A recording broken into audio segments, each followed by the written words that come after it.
நம்ம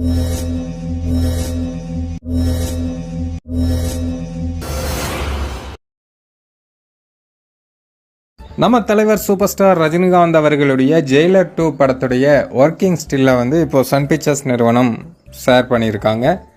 பல ஸ்டில்ஸ் வந்து வெளியிட்டிருக்காங்க. தலைவரோட பயங்கரமான செம்ம ஸ்டைலிஷான லுக்ஸ்லாம் அதில் இருக்குது. தலைவரை இந்த ஃபோட்டோவிலேயே பார்த்துக்கிட்டே இருக்கலாம் போல், அந்தளவுக்கு தலைவர் வந்து செம்ம ஸ்டைலாக செம்ம அழகாக இருக்காங்க. என்ன தான் மேக்கப் போட்டாலும் 74 வயசில் ஒருத்தருக்கு வந்து இந்த அளவுக்கு ஒரு என்ன சொல்கிறது, ஒரு தேஜஸ் இருக்குமா அப்படின்னா அது கண்டிப்பாக தலைவர் ரஜினிகாந்த் அவர்களுக்கு மட்டுமே சாத்தியம். ஏன்னா தலைவர் மனிதர் அல்ல, மகான். ஜெயிலர் 2 அப்படின்னு ஒரு மிகப்பெரிய சம்பவம் ஒன்று தயாராக போகுது. கூடவே கூலி அப்படின்னு இன்னொரு சம்பவம் வந்து தயாராகிட்டுருக்கு. இந்த 2 படங்களும் பண்ண போகிற மிகப்பெரிய சம்பவத்தால் கண்டிப்பாக கோலிவுட்டை வந்து எல்லாருமே திரும்பி பார்க்க போகிறாங்க.